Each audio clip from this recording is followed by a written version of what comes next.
Welcome to the Wild Tales podcast. I'm Jason Fox, and this series is all about adventure, resilience, and inspirational humans.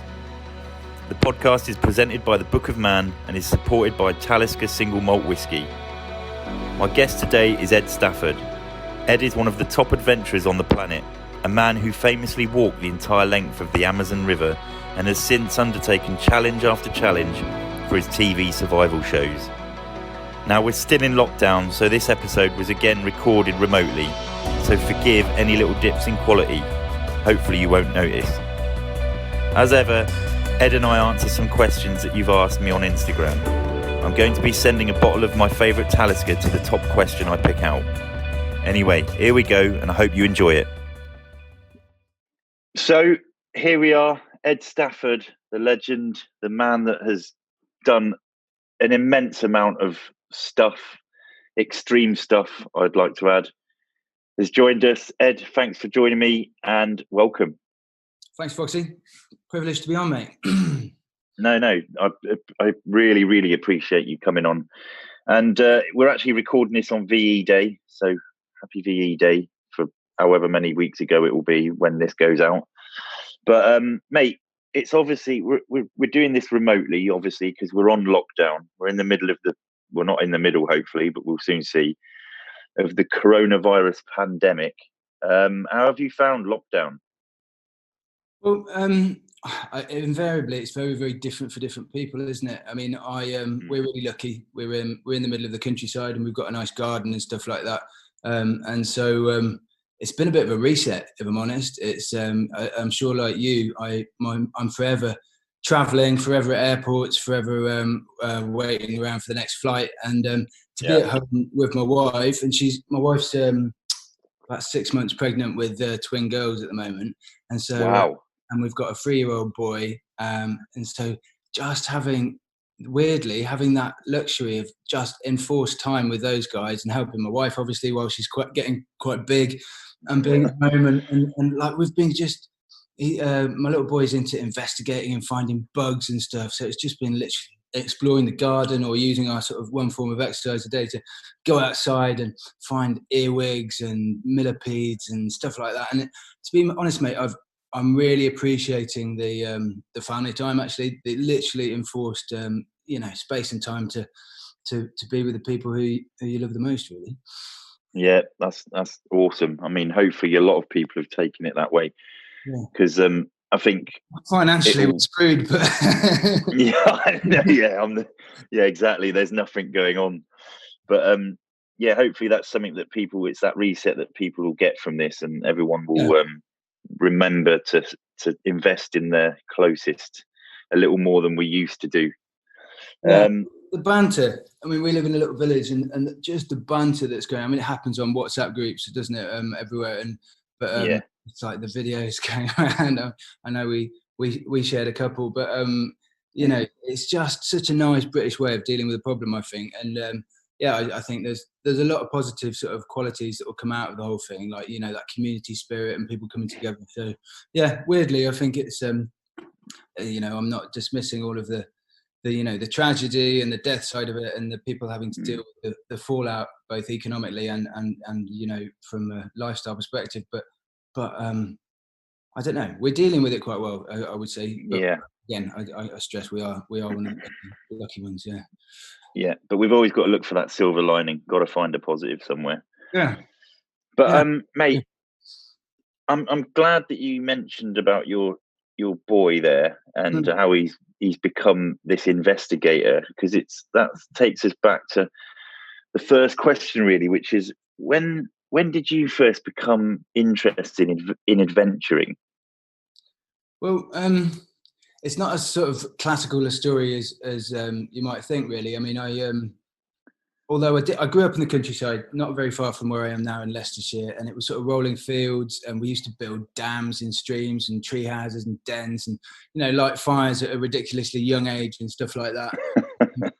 It was ace. I absolutely loved it, and it was a real freedom back in the days where nobody was worried about children getting abducted or attacked or anything like that. It was a very innocent era, and so I think that's where it all started. And then actually it was kind of given a rubber stamp by the Scouts. So I then joined the Scouts as a cub, and absolutely thrived. Absolutely loved it.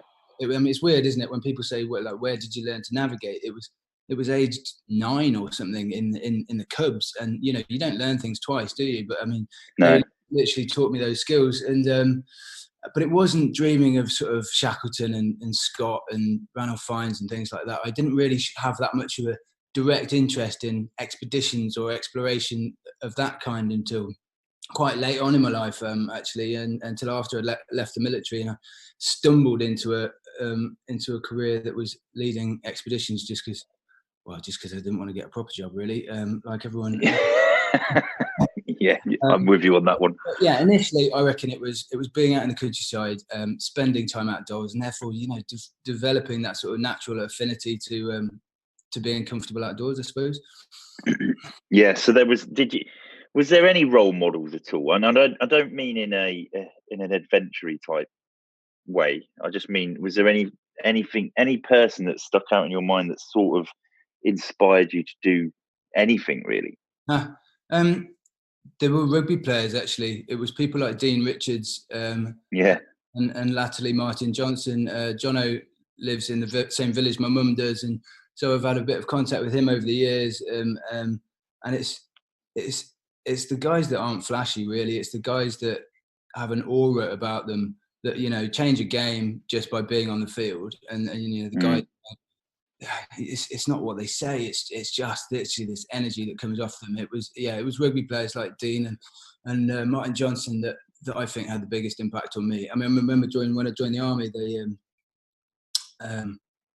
it was when Will Carling, I think, was captain of England, and one of the analogies he gave in the answer to one of the questions they were going was that I don't want to be a Will Carling. I want to be a Martin Johnson. So it must have been when Jono had taken over.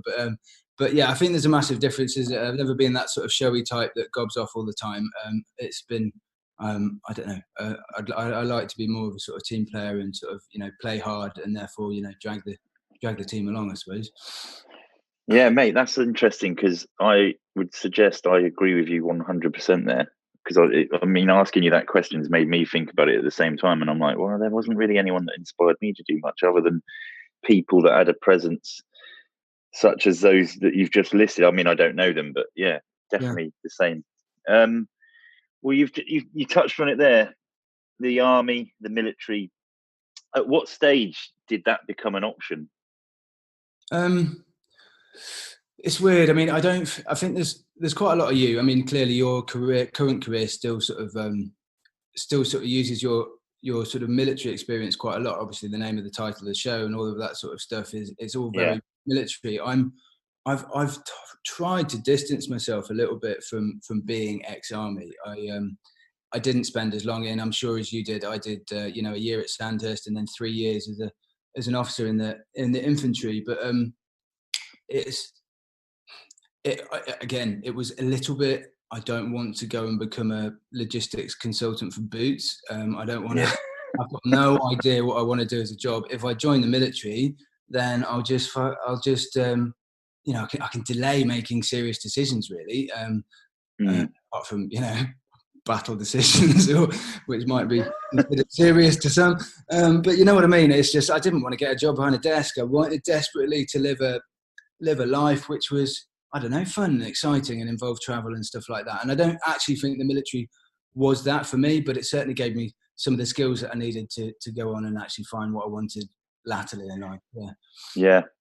Well, I think, you say, I only did a short amount of time, but that's 4 years essentially. And I think it does forge something in you though, doesn't it? But even just a year, even if you just did that time at Sandhurst at the college there, you'd still come out a slightly different person to what you went in, because it's quite a big game changer with regard to people's development. I do think you're right. I mean, actually, the person that immediately springs to mind when you said that is Ben Saunders. I don't know whether you know him, polar explorer Ben Saunders, but he know who you're talking about, yeah. He was in the same platoon as me at Sandhurst, and he didn't pass out. He literally left the week before we were all due to be commissioned as officers. And wow. I always thought, what a fucking nutcase. Oh, sorry, what a nutcase. No, that's all. It's all good. It's all good. Why did he do that? And then latterly in life, I've looked back on it and I thought, do you know what? I don't think he ever had any intention of joining the army. He just wanted. He's a bit of a nutter in terms of his fizz and in terms of trying to push himself as hard and learn as many new things as he can. I just think he wanted to immerse himself in a year of extraordinary, leadership, management, and physical training. And he did it, and I do think it has a massive impact on people. And I don't look back on it and dismiss it. I just don't think. I wasn't really interested in warfare and tactics and stuff like that. I love the outdoors, and I think for me, the difference slightly. I remember you should get rid of that fear of, when you approach a barracks and there's barbed wire everywhere, and you're about, and you should get rid of that fear, shouldn't you? By the time you become a captain, and I didn't. Weirdly, I found army camps these quite fearful places where I was a bit intimidated by it and a bit worried to put a foot wrong, which I don't think was a good environment for me to spend the rest of my life. I think I appreciate my freedom a little bit too much. I appreciate being able to choose the jobs that I want to do rather than get posted somewhere, for example. And so, but yeah, I don't dismiss the sort of ethos and all sorts of values that it did give me. Yeah. To be honest with you, I whenever I watch something on telly and it involves a military base or something, I still get the shivers. The places give me the willies. I don't know why. They're just like, thank goodness it's not just me then. Bloody hell. No, they're just miserable, aren't they? Regardless of how cool they try and make them look, I always get a dark, foreboding feeling. That's interesting. But, that was just me. Never mind. Yeah, but mate, we're building up. I'm slowly getting to the bit that I really want to get to, but I have to build. It's got to be a story and a journey for everyone listening. So, of course, obviously, your expertise. When did you start to sort of like hone in on the sort of wanting to lead expeditions or go on expeditions? How did you start to learn about that? Was it because of the military, or was it after? It was just after, actually. I was a lot of ex-Ruperts go in the city afterwards, and they become stockbrokers and stuff like that, and become stinking rich. And I weirdly thought that I was a normal officer and that I would stumble down that route. So I started doing a certificate in securities and reading the Financial Times and all of that sort of stuff. When you read an article and you get to the bottom and you can't remember a single thing in the whole article, you think, what am I doing this for? This is pointless. And so again, there was an organisation called the Officers Association, which had a load of really boring jobs on it: estate agent, accountant, all this sort of stuff. And right at the bottom of the list was Expedition Leader Belize, and it was for a charity called Trek Force, and it was basically doing a conservation project in Belize, building a new ranger station for a national park with a load of 18 to 24-year-olds who were on their gap year. And I just went, do you know what? I'm going to do that. Spend 3 months away doing this jungle expedition in Belize. I'd never been to the jungle before, but I thought, doesn't matter, I'll just do it. And that was it. I remember in the jungle training phase, I went out on a run. All of the volunteers were doing some administration or something. I went out on a run, and like literally these white-tailed deers skipped out in front of me on the path in the jungle, and then these howler monkeys started screaming in the tree above me. And it was one of those little epiphany moments. I was like, why would you want to go and work in the city where you could do this kind of job? Admittedly I was on £50 a week, I think, at that point, but yeah, I think that was my little epiphany. And I thought, you know what, expeditions are, if I can make a career out of this, or if I can just stay alive by doing fun, adventurous stuff, then that's got to be better. Yeah. That was awesome. So what were you sort of doing? Were you I suppose that was like a bit of babysitting to a certain degree, the youngsters that were out there in Belize. Yeah, it was exactly that. I mean, so it's using the sort of generic officer skills, like, I suppose, looking after your platoon, and you looked after the volunteers. But I was a tour leader more than an expedition leader, I would say. I mean, we were going into the jungle, we were sleeping in hammocks and washing in rivers and stuff. But yeah, it was a holiday for them, albeit in a fairly remote environment. I mean, we had quite a few experienced guys working for us. Bruce Parry was working for Trek Force at the time. Ben Major, I don't know whether you know him from secret compass and stuff. He was on the yeah. And quite a few ex-special forces guys as well, actually. Not that I am at all, but it was quite a professional organisation. So there was all the comms, all the evacuation plans and stuff were all sorted, and it was just a nice foothold into, or a nice sort of foot in the door into a new world that I knew nothing about, which is the world of expeditions. But yeah, initially it was quite tame. Yeah. Saying it was initially quite tame, was there anything on that trip that sticks out in your mind? Anything that any anecdotes, any stories of the youngsters nearly getting themselves in some serious shtuck? I don't know.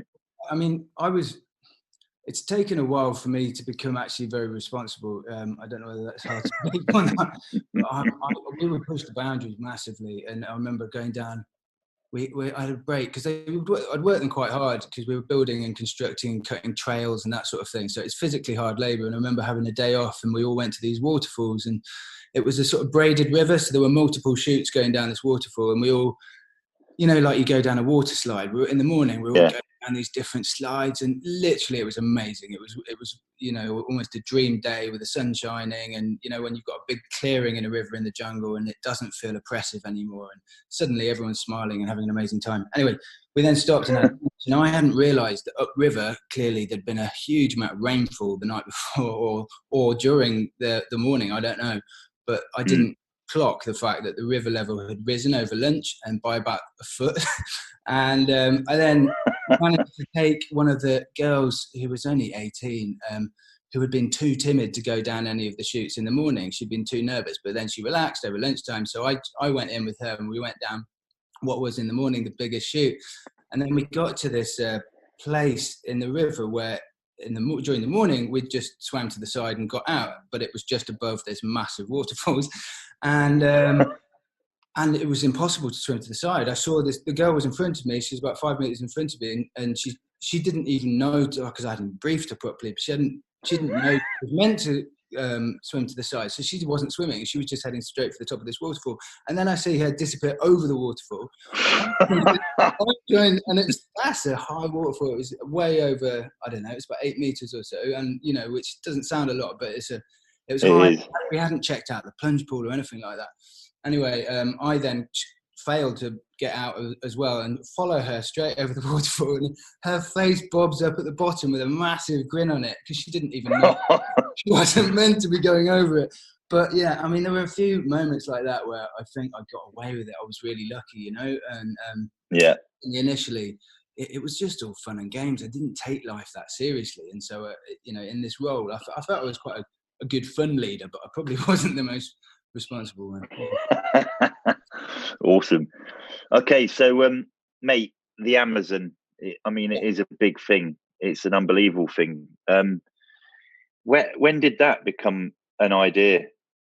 Well, so I was leading these sort of gap year type expeditions for about 7 years, I suppose, and increasingly just get slightly more bored with what A-level results people are getting and who fancies who and all of that sort of stuff. And at the back of my mind, I'd never been to the Amazon. All my jungle experience was in Borneo, Guyana, and Central America, mostly Belize. And I thought, do you know what? I'd love to go to the Amazon. And I read a book called Running the Amazon, which was by a New York journalist called Joe Kane, who basically ran the entire length of the Amazon in a kayak with a Slovenian, I think he's Slovenian, apologies if we get the country wrong, but called Piotr Hemilinski. And it was an awesome book. And it was literally, they were, going down in kayaks and being shot at by indigenous Indians with bows and arrows, and, having to really barter their way out of situations with drugs traffickers and, escaping with their life. And it really did ignite my sort of, wow, how extraordinary. Only like 10 years ago, you could have such a old school, proper exploration. And we're in the modern day world, really. And so I'm rubbish at kayaking. And so I started Googling to see if anybody had walked the length of the Amazon. So the same route as them, essentially, but on foot. And And the more I looked, the more I realised that no one had ever done it before. I was looking for old expedition reports. I went down to the RGS and I looked there and asked around, and it would appear that nobody had done it. And that at that point, it suddenly dawned on me that if I did something that nobody had ever done before, I could probably get someone to pay for the expedition as well. So right, brilliant. So we could probably get a sponsor, and if we got a sponsor, then this might actually happen. And so it just started to snowball like from then. And it was quite initially. I reckon it was quite. I wasn't the most evolved 32-year-old at the time, and I think it was quite egotistical. Really, I really wanted to beat my chest. I really wanted to. Sort of do a very public display of proving how tough I was. I think if I'm really honest, and so that became this sort of obsession with me, and it took about a year to get off the ground, but that's how it all came about. What sort of things, sort of going into the planning, obviously it takes a year. I mean, these things, even though some people might be listening going, oh, you can't, what sort of planning do you need to take one person out somewhere and then go walking? But there's more to it than that, isn't there? And what were some of the hurdles in that planning for you? Well, the biggest hurdle was funding. I mean, my original estimate of how much the whole expedition would cost was 32,000. In the end, it cost 106,000 for 2 years and 4 months that we were away. But I didn't have that money, mate. I mean, I was still doing expedition work. I was still getting paid relatively peanuts, really, and so.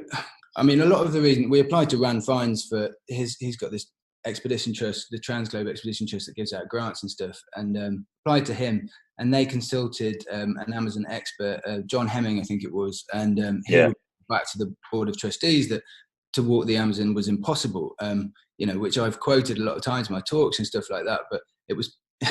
It was so lovely that Rand, because he's a bit of a nutcase, just went, well, that's brilliant. If it's impossible, let's give that money and he can try and prove you wrong, which was really sweet. But I don't know. It was trying to convince people it was possible, but it was also looking for ways in my head where I could reassure myself that it was possible.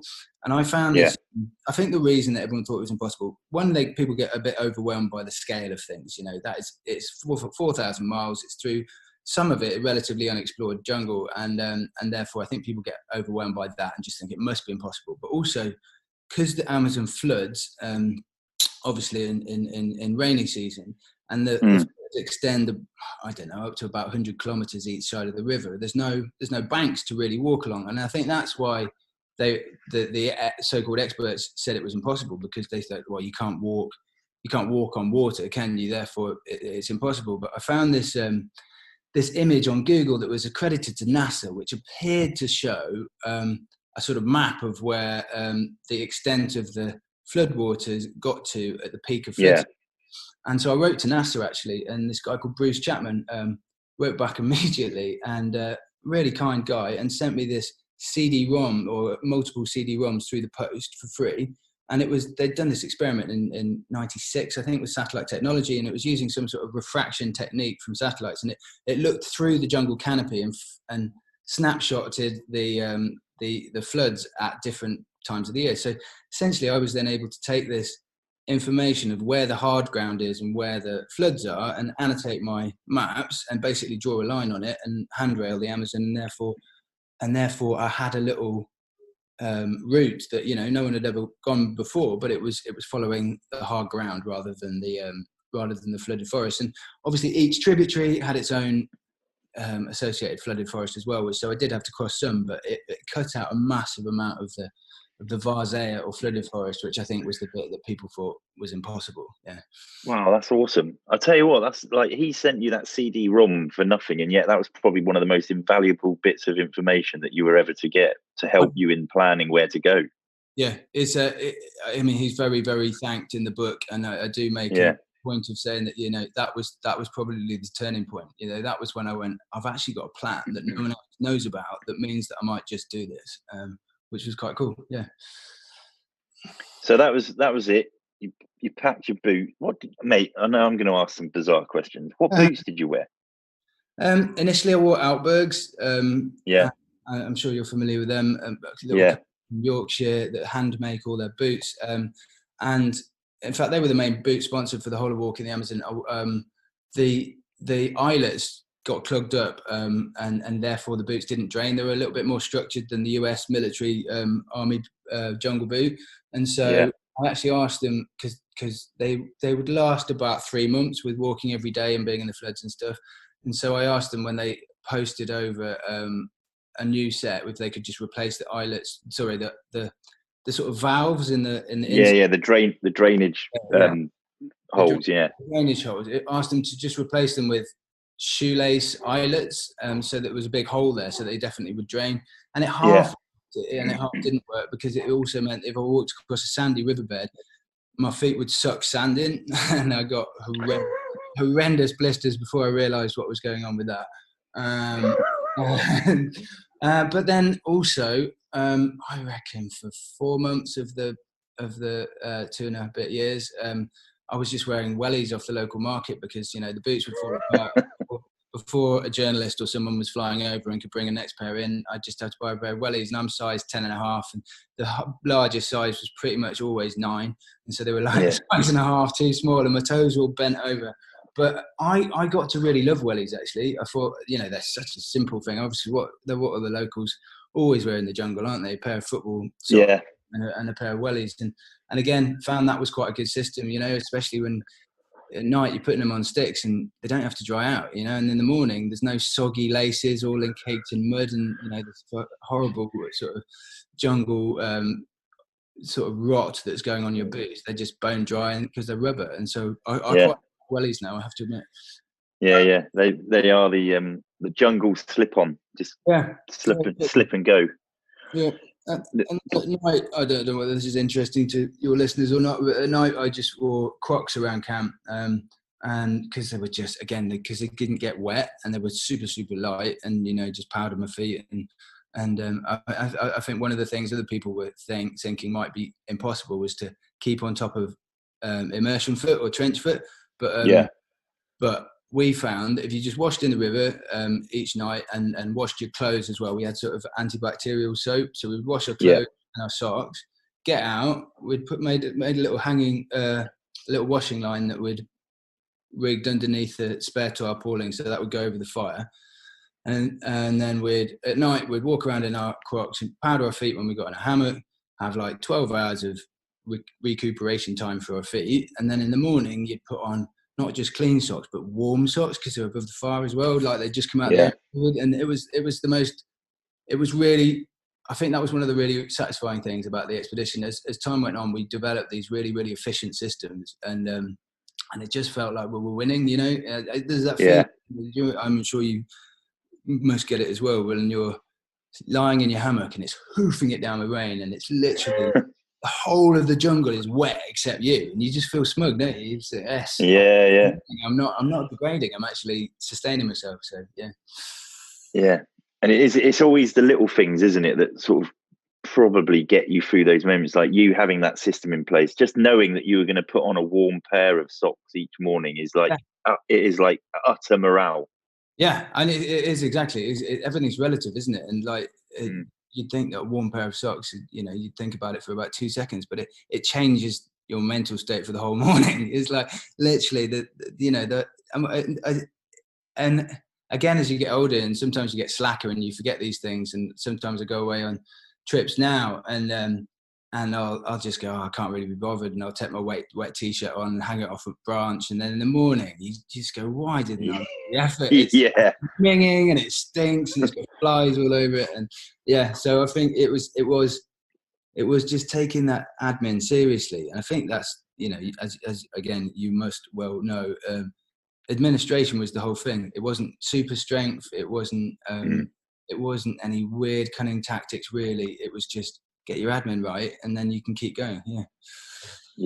So I mean, you've highlighted there that it's the little things that give you the highs, but I mean, that's 2.5 years of walking in probably one of the most hostile environments with regard to, you know, nature, Mother Earth, that you could experience. What sort of lows were there? I mean, there must have been some reasonably low lows. Yeah, there were. I mean, It's weird. I think again, I know that you're going to be compassionate about this, but I definitely got depressed. I during the Peruvian stage, the Peruvians really, and I don't think it's any fault of the Amazonian Peruvians, but they've been treated badly. Both the indigenous tribes that live there and the sort of colonial settlers. Like the indigenous tribes have been pushed off their land and by the drugs traffickers and stuff, which clearly you know lots about because of the narcos stuff, and they were living in this state of sort of constant defensiveness. So every time I'd rock up at a little community or village, they'd be either terrified of me or quite aggressive towards me, and it was really quite wearing having to explain yourself and trying to demonstrate that you're a nice, kind tourist who's not threatening or anything like that, and it just wore me down. And I've got I one of those Write in the Rain notebooks that is waterproof, and I started off using a pencil, then I ended up using a biro, and when I started using a biro, you can see on the notebook when I was writing the book that the page is often stained with like tears. It's like streamed with tears, and I just, because it's the one space I could actually kind of let go was in my hammock at night, and you're holding it together for that amount of time in a day, and you don't want to show any of the guides, the local guides that are walking with you or anything like that you're struggling. And then I'd find I'd get into my hammock and I'd just silently just cry, and tears would just go down my face, and so I definitely think it was my first experience of what I would describe as proper depression. I would have this I didn't know anything about mental health back then, nothing at all, and it was weird having these quite negative emotions without anyone to chat to, really. I did eventually find Cho, who was a Peruvian that I walked with for a long time, but the language barrier was quite significant, certainly before my Spanish got to a reasonable level. But I'd have this little thing that I would say to myself, are you moving forward? And if each night we'd incrementally just gone forward a little bit, and the answer was therefore yes, then that was all that mattered. And it was almost animalistic for a few months in Peru where I wasn't enjoying any of it. I think I would get glimpses of happiness when you jump into the river at the end of the day and you wash yourself off, and it all washes all the stress away as well, doesn't it? And I'd have little moments of happiness when I was washing, and then obviously little moments of happiness when I was eating as well, or having a sweet coffee. But for the rest of the time, I was literally, it was weird. I was like animalistic. I was existing. And I think in a weird way, that was probably quite a evolutionary period for me, because it stripped away all the army arrogance out of me, actually. And it stripped me right down to basics. You know how in military training, they'll deliberately sleep deprive you and knock you down so that they can build you up. And it was only as we're coming out of Peru towards Iquitos in the north parts of Peru and Pebas that my confidence started coming back. But it was coming back based on genuine things rather than people saying, "Oh, Ed, it will be all right," or trying to jolly me along because there was no one around. It was things like being able to walk across a fallen tree over a river and not fall off, or being able to sharpen my machete well, and genuinely sort of tactile things. And my confidence started coming back and I started to enjoy it. But it was one of the biggest lessons of I suppose looking after yourself and not looking for other people to sort of bring you back up, and actually and trying to do it for yourself, but based on a sort of more genuine understanding of who you are, if that makes sense. Yeah, definitely. It's I still can't get my head around it, because I got so many things. Like when you were doing the whole thing, was it predominantly under canopy? Yeah, most of it. I mean, when I would say the latter half of Brazil, so the last 7 months or so, there's loads of logging roads, and so unfortunately it was just caning it in the blistering sun down muddy logging roads. But yeah, the first half of it, and Peru is littered with lots and lots of indigenous communities, and so we very rarely didn't stay in a community at night for the Peruvian section. I remember an American journalist called Matt Power who came in. Sadly, he died on Leveson Woods walking the Nile. Yeah. But he came in and he was just like because I was trying to light a fire and it was raining, and he's like, Ed, why are you not better at lighting a fire? He's like, he came in and started helping me, and I was like, Matt, it's because I don't have to light a fire. Like, we're normally in villages, and there's a nice old chubby lady that normally cooks us a chicken, and he found that extraordinary. But we'd had to do that because we'd found that if we camped on the outside of villages and hadn't gone in and introduced us, that was far worse in terms of the villagers being suspicious of us. If they found out as it was getting dark that there was a white person sleeping in the jungle just outside the village, they would break. And so we had to go in, and then once you'd gone through those sort of layers of suspicion and fear and everything like that, there was normally a lady that would cook food. But and then it was only when we got into Brazil that the population density became much less, and then we had proper extended times. I think the longest we went between settlements was 3 weeks, but that was, again, carrying enough food for 3 weeks through the jungle is quite a feat in itself. So but it was then that it became the expedition that I wanted it to be. It was then that we were, you're living off your wits to combat the jungle rather than trying not to get slaughtered by a drunk indigenous person. But the jungle is it's a majorly challenging environment, especially if you're not prepared for it. Because going back to like being under canopy. So for people listening, under canopy means you're under the trees. You can't really see. You can't see the sky. To be honest with you, and for me, when you spend prolonged periods of time under the canopy, it can be, it can get to you a little bit. And I remember taking. I used to get massive boosts of morale whenever I saw a bit of blue sky every now and again. Could it get like that sometimes? Yeah, definitely. I mean, for me, it was normally the respite was cossing a tributary river, and we'd got these little inflatable pack rafts. So, you come down to the edge of the river and fight your way through the razor grass and brambles and shit, and then inflate the raft by the river. And then when you're out on the water, suddenly you'd find yourself smiling for no reason, because your eyes can focus on something that's further than 10 meters away. Yeah, and then there was the direct sunlight on your face. And I found it similar with lockdown as well. Obviously with our little 1 hour, one form of exercise a day. It's getting perspective, isn't it? I think the thing that drives a lot crazy in the jungle is that there's so many different things that you could focus on if your eyes chose to. It's almost confusing, and a bit like being in a house full of people that you can't get away from. It's just like you need a bit of perspective, and for me, going out on a run was a bit like crossing a river on the Amazon. I can breathe again. I can relax. I can see the jungle at a distance and get and I've got to go in there, but at least I can breathe. It was like coming up for air. So definitely. I've seen a lot of people struggle with mental health in the jungle, and even on the gap year expeditions, you see people going a bit nutty bonkers. But I think again it was just looking for those little things to counter that. And I think definitely getting sun on your face, finding a clearing or something like that, or finding a river was one of those. Brilliant, mate.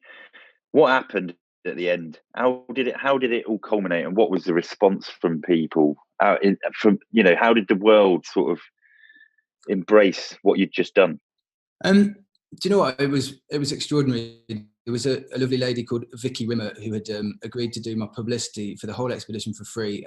Initially, obviously, she thought it would take maybe a year, and she did the whole thing for 2.5 years for free. But she was really ballsy. She was like a guerrilla style publicist, and for the 10 days, I mean, aside from the Men's Journal articles and Guardian articles and stuff that she sorted out, but for the 10 days prior to the expedition finishing, she managed to get us live interviews with Fanuna Sweeney, or whatever her name was, on CNN. But that went out to 240 international territories live. Wow. And we did a media evaluation of all of the articles and airtime that we got for the expedition. And it came to £25 million. So that's how much it would have cost us to actually, take out that that sort of media space in advertising, and it was all done by this lovely lady from her kitchen on a laptop, and so I was extraordinarily grateful, and therefore the response was extraordinary.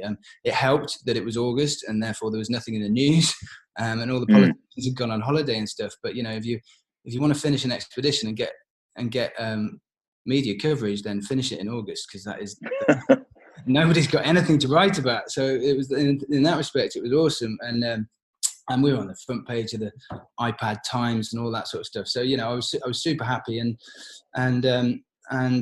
it was just both. I think sometimes things are either personally great, or they're sort of publicly great, and you're doing them for career. But it was one of those few moments in life where you look back on and you go, look, this is extraordinary. I've done what I set out to do. It has been hard, but the sense of accomplishment, the sense of relief as well, if I'm honest, was massive. But then the cherry on the icing on the cake was that people seemed to get it as well. And I was very aware while we were walking the Amazon that people just might not be remotely interested. Somebody's walked around. One, what a daft thing to do. Why didn't you go by boat? Two, is it really that hard? You're just putting one foot in front of each other, camping each night, and keeping. I genuinely would constantly have. Is anyone going to give a monkeys about this? And yet, because we got that media coverage, then it got a Discovery Channel commission, and they made a program which was mediocre at best. But again, it was a foot in the door of a brand new career for me. So I couldn't have been happier. I remember crying on the beach. Again, I'm a bit of a heart on sleeve person, but I remember crying on the beach. I'd been in such a mood all morning. I'd been grumbling and moaning at everyone and flat. And then when we got to the beach, it was just extraordinary. Like literally running down the sand into the ocean, and Cho and I shrugged off our rucksacks and started legging it towards the ocean. And then the thing that will always stick with me is that for some daft reason we started holding hands as we and I was just like, no, this is the one moment that all the media is taking photos of, and we're holding hands, skipping into the ocean with my new Peruvian friend. It was best day of my life, apart from my wedding. I think I've got to say that because my wife might be listening. So obviously, yeah, mate. It's like that. So the Amazon is just. I mean, mate, I lots of respect. It's an amazing thing, and 2.5 years on an expedition is. I mean, that is just expedition on an industrial size, that is. But so, I mean, that's awesome. However, like you said there at the end of that story, it was the gateway now to what is your new career, which is now a career that's been going for quite a while now, and you've done some other amazing things, and you've done some amazing TV work, and there's stuff that there's one thing that I want to talk to you about, but I want you to talk about what are the shows that you've most enjoyed doing and why. The shows that I've most enjoyed doing, it's weird. I think the ones that I'm most enjoying are actually the ones I'm doing at the moment, because the current format for my shows is a race against other survival experts, and I did one against Aldo, and it was one of the most fun 10 days of my life. It was so much fun. Aldo came in with such an amazing attitude, and it's funny, quite a lot of the opponents that go up and come in with a really suspicious attitude. They think they're going to be stitched up. They think it won't be fair. They're paranoid about their own brand and their own image and losing and stuff like that. But Aldo, just bless him, came in, massive heart, through was carrying Pele cases and stuff from the word go, exactly as you'd expect. But it lifted the whole crew, and I think that was one of my favourite in that respect, because there was just such a positive energy, and we all had a good laugh, and during the prep phase and afterwards had a few beers and all that sort of stuff, and it was good fun. And I think the reason I enjoy it is because there is quite a big crew now. Sometimes on location there's over 40 people, with all the different safety involved of having 2 separate units moving through remote environments and trying to keep them all safe, and then obviously the producers and the runners bringing footage back to this sort of mobile editing unit and stuff. And I like the energy of all those people. It's good. That said, the TV I'm most proud of is the stuff I've done on my own. but I didn't enjoy it as much. Quite a lot of it, especially that initial 60 days on Olarua, was, it was haunting, and I certainly see, although walking the Amazon was the biggest thing I've ever done, 60 days on Olarua was probably the most intense and the toughest, because I hadn't worked out how difficult isolation would be. I hadn't really done enough to prepare for that. And I don't know whether maybe anyone can until you actually go through it for the first time. But I unraveled in a way that took me off guard completely. Did you think on Marooned, were there moments where you were like, I've bitten off more than I can chew here, as in psychologically maybe? Yeah, I think so. I mean, Naked and Marooned was the initial one, that was 60 days. And then from then on, the sort of spin-off series was 10 days. Now, right. I think that 10 days wouldn't be enough for it to teeter you over the edge. But I think, again, everyone with mental health recognises that once you've gone there, you're weirdly more susceptible to go there again, I think. And so, yes, I would struggle in those 10 days as well sometimes. And it was often, it's just little things like, again, if you when you're tired and you haven't got any food and you don't know where food's coming from, I get really real. I have had real food issues because it's almost like this franticness and start panicking because I haven't got any food. And there's definitely been. I think the series was a success because I wasn't terribly good at a number of points of staying emotionally balanced. And I think, if Ray Mears was to do it, you might see this much more comfortable experience of a man, sitting there quite comfortable, whittling his spoon and then catching a fish and then doing this. But it wouldn't have engaged the audience in the same manner. The impact, yeah. Weirdly, because when I went on Olarua, which was the island for the 60 days, I didn't know how to light a fire with 2 sticks when I walked the Amazon. I used a lighter every time, like every ex-military person in the world does. But I had to learn those skills, but I learned them quite crudely and quite quickly, and now I would say that I'm pretty good at that stuff, but it's taken a decade to develop those skills. So certainly initially I'd make loads of mistakes and I would struggle because I was outside my comfort zone. And it's weird. I think it would have been all a lot easier had there not been the self-filming pressure as well, because you're not just trying to light a fire, but you're then setting up cameras to record yourself, fail multiple times to light a fire that is going to be seen by millions of people. And so there's this weird pressure also, not just to survive, but also, one, I've got to film this in a way that's going to be editable by a team of editors who aren't here on the ground. But 2, it's got to be entertaining enough. So there were multiple pressures, and I think as a result, I didn't always deal with them terribly well. I've been public about it in the book Naked and Marooned, but I had to go into therapy. Crikey, when was it? It was about a year after I came off the island, and we were meant to be flying out in the first series of Marooned to Thailand to film an episode.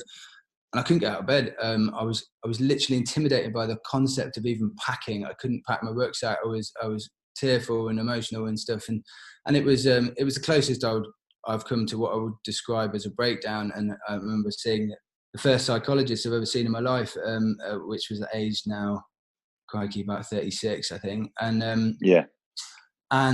he said, "Look, Ed, you've got to understand that."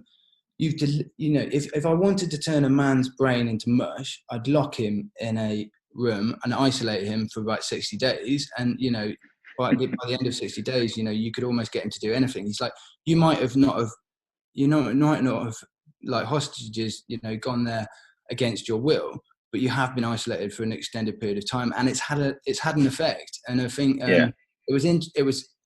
it's weird when people give you a bit of sympathy for the first time, and you like start welling up and go, "Oh, thank fuck, somebody actually gets it." But, and it was nice, and weirdly, it's not a sob story either, because I wouldn't trade that 60 days for anything in the world. It's made me so much more self-aware. It's made me so much less dependent on other people's positive comments to buoy me through life, if you know what I mean. I understand myself so much better. And if I was to do the same experiment again, I think I would cope a lot better. But it just, it was a catalyst for, lots of introspection, and which needed to happen, weirdly.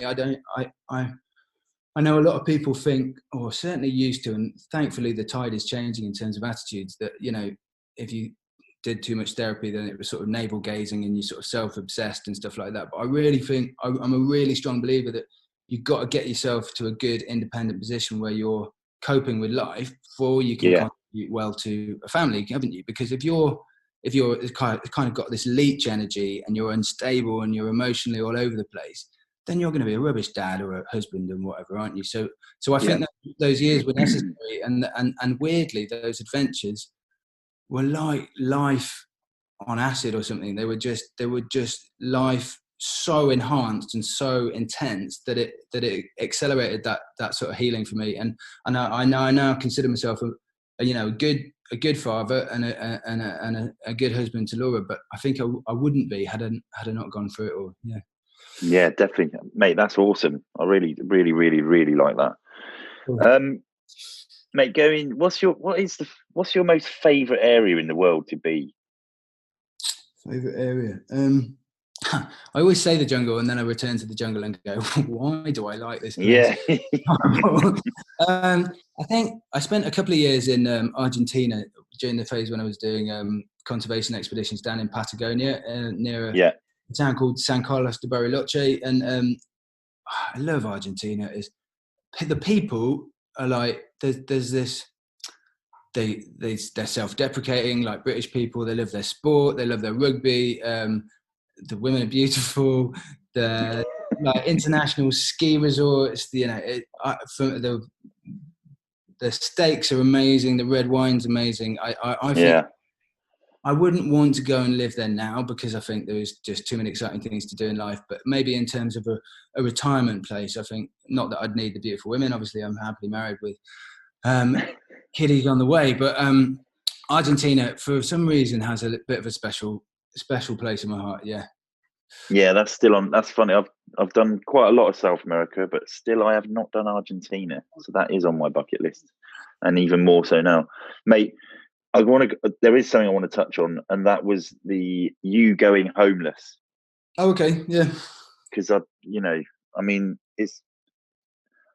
don't know, it's not close to my heart because I've never been homeless, but there's a lot of people out there that are struggling, and there's a lot of, again, the statistics of ex-military that are homeless is quite staggering as well. But what was that experience like? I'll answer that question in two parts because the military thing is fascinating, but not maybe for the reason you might think. The whole experience was, I mean, I tied myself in knots beforehand. I was pretty intimidated by it. Weirdly, I'm not the person that sits down on the street and has a chat with a homeless person. I wish I was, and maybe I am now, but I certainly wasn't. I definitely held homeless people at arm's length, and I was a bit intimidated by the whole world. You know, the possible crime, the drugs, the this, that, and the other. And I remember on night one of doing it, I said to the producer, I don't want to sit down and talk to any homeless people. He's like, you're probably going to have to get over that, Ed, if you want to make this program. But it was terrifying, you know. I just literally, also because I was dressed as a homeless person, I thought they were just going to go, you utter twat, you know, because you're not homeless. You've got a nice house in Leicestershire. Go back home and leave us alone. I thought, and you know, and some of them did actually, but it was pitching it right initially. It was going, and the production said to me, like, okay, your line is that you're intentionally homeless. And I was like, what? And he's like, well, you've got a home, but you're choosing to be homeless. And I'm like, what? And then I started using it initially. I knew it was the wrong tactic initially, but I started using it, and the response was so negative. Literally, people screaming and shouting, you know, I'm going to rip your fucking head off. I don't care if I go back. I'm going to kill you and all this stuff. And I realised then that there was no way on earth that I could start talking to any homeless people or anyone on the streets and not be honest. So I would sit down, we'd share a cigarette or something, and ask them about, you know, their backstory. Where everyone's got a little story and how they're doing and stuff. And then as soon as if they did ask me about myself, I'd say, look, I'm not homeless. I'm sleeping on the streets for 60 days in order to make a program for Channel 4 to tell the stories of people like you. So if you're interested in being a part of that, then that would be ace. And at that point, if they said yes, I'd call the cameraman in and they'd mic them up and that sort of stuff. But I realised that I couldn't, come out with a sort of cover story and then after 5 minutes go, actually, everything I've told you for the last 5 minutes is a load of rubbish. So that was the way in. And then surprisingly, bizarrely, people were quite appreciative of that. And they opened up their world in a way that I never dreamed was feasible in terms of the sort of access they gave me. And they'd often, for example, one of the guys, Lee, who actually came to live with us for about 8 weeks after we finished filming and painted half our house, he took me aside one day and we got on really well. He was sort of cheeky chappy. He was about 6'6" and he was an ex-boxer and he'd won 29 out of 31 fights, and he sort of ruled the Strand in London. And I had a really good time. Well, not weirdly, he's a human being, but I had a really good time. Yeah. But he took me aside and he just said, look, I don't want the crew to know, but I've got this court case looming over my head and they might not, we couldn't show anyone on camera that it might influence a court case or something like that. But the fact that he was taking me aside to tell me, but considering me to be his mate and the crew to be a different entity completely, just showed us. Weirdly, people accepted me and people were treating me more like a homeless person and less like a camera person coming in. So I think, although it was a kind of stunt to be on the streets and actually sleeping out there, in terms of access, it worked massively. And I think, the homeless people were just appreciative that I would put myself in their shoes, I think. And I was relieved that happened because I thought they were going to think I think that comes down to you working out the fact that, you can't build a relationship on a one-liner, can you? It takes a bit of time, and you've got to sort of feel your way through it. And an idea is an idea, but reality is another thing altogether. Yeah, exactly. And nobody knew exactly how it was going to work. I mean, initially the whole project was meant to be self-filmed, and I filmed the first 2 days on my iPhone, and the footage was so crap. It was really wish that they'd okay, we need to rethink this, and we're going to have a team of camera people around. They're going to come in and they're going to be at a respectful distance, and then as soon as you've got people's confidence and stuff, then we'll start filming. But and then to go on to the military side of things, the thing I found extraordinary, and I know that there are a lot of military guys who are so-called hidden homeless, i.e. they've lost their homes but they're in hostels and stuff like that. But in the 60 days that I did on the streets, I met one genuinely ex-military person. And no way. One person who was on the street. And what's this organisation which was a sort of peace thing against, he basically had become a bit of a hippie, and he was refusing the assistance from any of the military charities on principle because he'd become so anti-military. So the only reason he was still on the street, he was an ex-para, but the only reason he was still on the streets was essentially out of a sort of a moral choice. But there was not one. There was a few people that tried to scam me and said that they were ex-military, and that was hilarious in some ways. And I was like, so where did you serve? And they were like, Saudi Arabia. And it's like, who are you fighting against? The enemy. And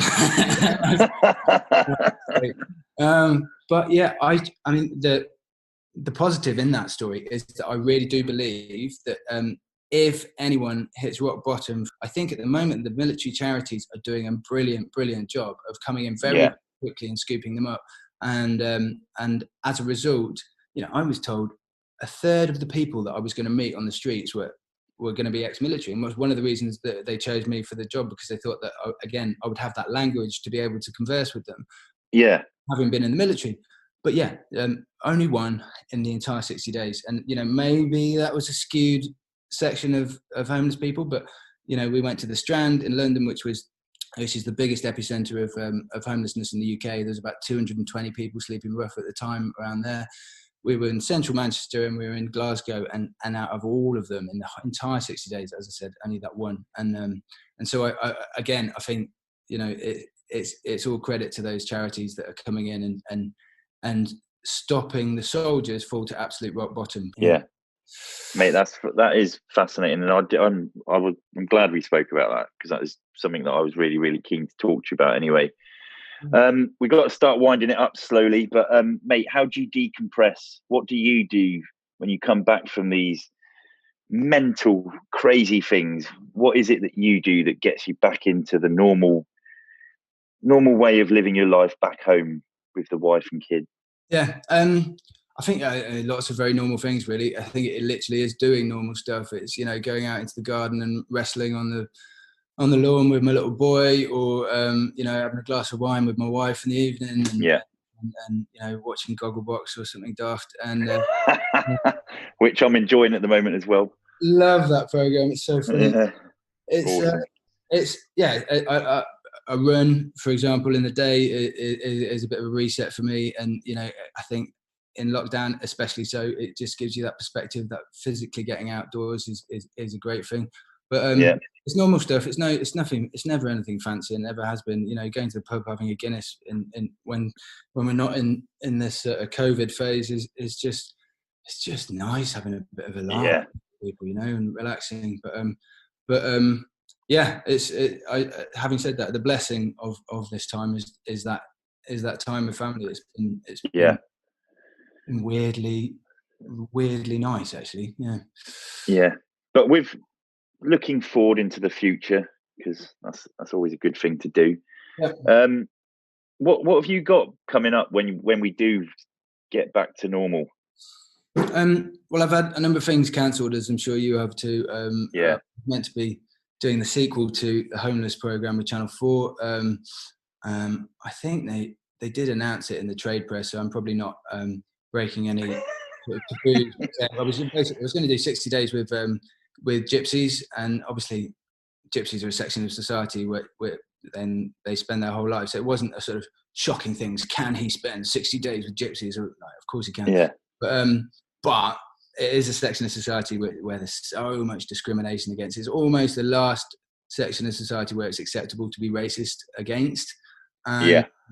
And it's digging into that from a gypsy perspective and a traveller perspective, and finding out what it is to live, because the laws have changed so much in recent years to stop gypsies from being able to travel, and the police enforcement and being able to move people on. Anyway, that's a project that got cancelled. Fingers crossed it'll happen next year, because I think it's a really meaty to get into. And the survival stuff with Discovery is still continuing as well. It's all started launching in Asia. My latest series, First Man Out, Series 2, has started airing, and I think it won't be long before they make a decision that to air it internationally. It only got delayed because of all of this coronavirus stuff. So, and then fingers crossed, towards the end of the year, when we're allowed to do international travel, then filming will start again. But I suppose the first thing I've got actually is we're probably mid-July, I think we're going to have twin girls. So yeah, that's the most exciting thing. Yeah. That's a big thing. That is a big thing. Congratulations, by the way. Thanks, Foxy. Mate, right. So I'm going to wind up now with one more question, and the reason we do this is because it's sent in. There's a load of questions sent in, and then I choose one, and the question that I read out, that person gets a bottle of Talisker single malt whiskey made by the sea. Right. So this one's come over on Instagram, and hopefully it's relevant. I don't know. There's a lot of questions that are all the same, and they're all about stuff that we've already spoken about. But this one's from Instagram account Moffitelli, and it's for you, obviously, Ed. And it's like, from a former teammate, what's the best part of playing for Stonygate Rugby Club? I think it's that club is.